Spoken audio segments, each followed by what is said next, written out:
नमस्कार, online classes में आपका स्वागत है। मैं रतनलाल शर्मा।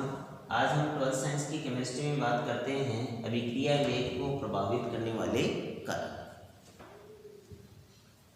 तो देखो, यानी कि हम यहाँ पर ये देख रहे हैं कि अभिक्रिया वेग है, उसको कौन कौन से कारक हैं वो घटाते हैं या बढ़ाते हैं या उसको प्रभावित करते हैं।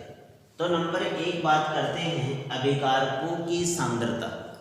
अभिकारकों की सांद्रता, तो देखो अभिकारकों की सांद्रता अधिक होगी, यानी कि अभिकारकों की सांद्रता को हम बढ़ाएंगे, अभिकारकों की सांद्रता को बढ़ाएंगे तो अभिक्रिया वेग भी बढ़ता है। अभिकारकों की सांद्रता बढ़ाने पर अभिक्रिया का वेग है उसमें भी क्या होती है, वृद्धि होती है। अभिकारकों की सांद्रता बढ़ाने पर अभिक्रिया का वेग बढ़ता है। क्यों? क्योंकि अभिकारकों की सांद्रता बढ़ेगी तो अभिकारक के अणु हैं उनके मध्य प्रभावी टक्करों की संख्या बढ़ जाएगी, और प्रभावी टक्करों की संख्या बढ़ने से अभिक्रिया तीव्र गति से या अभिक्रिया का वेग बढ़ेगा। जैसे हम बात करें कि जैसे बरसात के दिनों में लोहे पर जंग लगने की क्रिया बढ़ जाएगी। बरसात के दिनों में लोहे पर जंग लगने की क्रिया बढ़ जाएगी। क्यों? क्योंकि बरसात के दिनों में वायुमंडल में आर्द्रता अधिक होती है, तो वहां पर अभिकारक क्या हो गए, बढ़ गए, तो अभिक्रिया वेग बढ़ जाएगा। अर्थात अभिक्रिया वेग है वो अभिकारकों की सांद्रता के क्या होता है, समानुपाती होता है। अभिक्रिया वेग अभिकारकों की सांद्रता के समानुपाती। दूसरा बिंदु लेते हैं अभिकारकों की प्रकृति। अभिकारकों की प्रकृति, तो देखो अभिक्रिया में क्या होता है कि पुराने बंध टूटते हैं और नए बंधों का निर्माण होता है।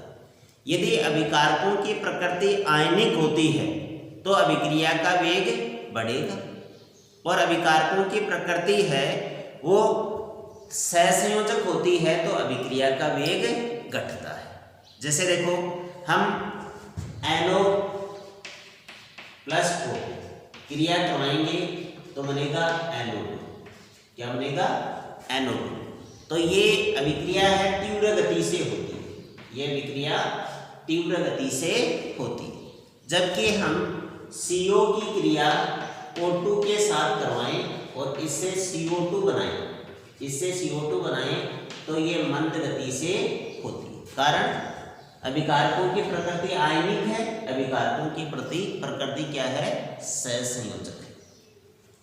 अगला बिंदु है अभिकारकों का पृष्ठीय क्षेत्रफल। अभिकारकों का पृष्ठीय क्षेत्रफल, तो देखो अभिकारकों का पृष्ठीय क्षेत्रफल बढ़ेगा तो अभिक्रिया का वेग भी बढ़ता है। जैसे हम कोई ठोस अभिकारक की बात करें तो ठोस अभिकारक में यदि हम एक तो क्रिस्टल लें या एक उसका चूर्ण लें, तो चूर्ण अवस्था में अभिक्रिया है तीव्र गति से चलती है। जैसे हमें नमक को घोलना है, नमक को जल में घोलना है, तो नमक को यदि हम क्रिस्टल को जल में घोलेंगे, एक नमक के चूर्ण को जल में घोलेंगे तो नमक का चूर्ण है वो जल्दी घुलता है।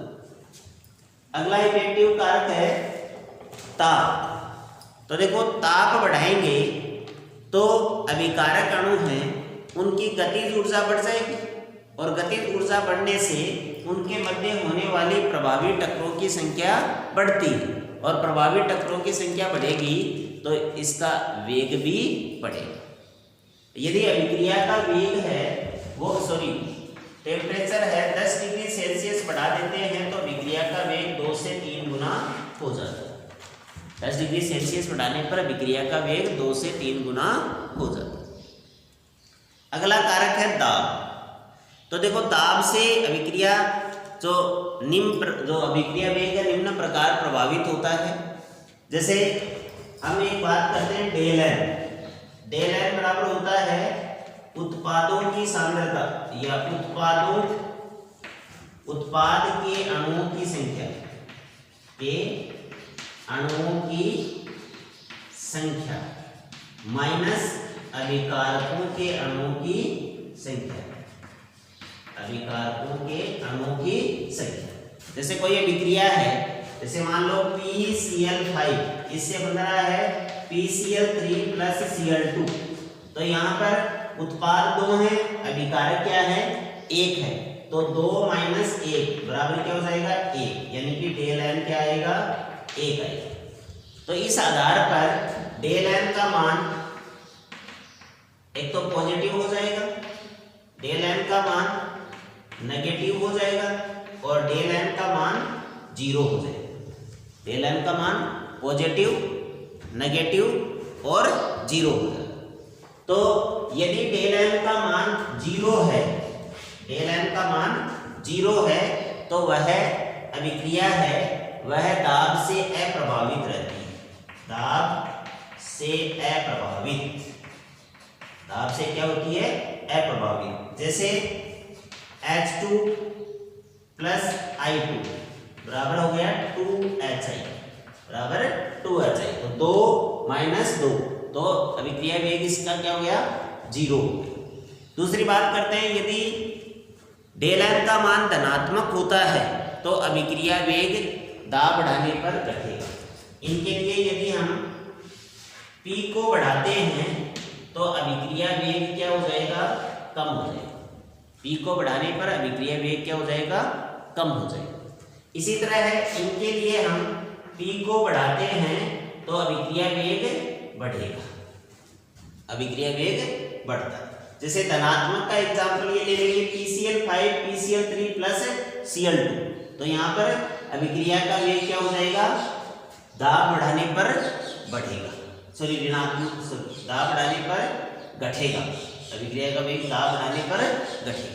इसी तरह जैसे H2 प्लस N2, तो 3H2 प्लस N2 2NH3, तो यहाँ पर डेल n का मान क्या हो गया, डेल n 2 माइनस 4, यानी कि माइनस में हो गया। तो माइनस के लिए अभिक्रिया वेग है, दाब बढ़ाने पर क्या होगा, बढ़ेगा। इसी तरह है, अगला है उत्प्रेरक। तो उत्प्रेरक क्या करता है, अभिक्रिया को उस पथ से ले जाता है जिससे सक्रियण ऊर्जा कम हो, और सक्रियण ऊर्जा कम हो तो अभिक्रिया का वेग बढ़ेगा, अभिक्रिया का वेग बढ़ जाएगा। तो आज हमने सीखा अभिक्रिया वेग को प्रभावित करने वाले कारक। धन्यवाद।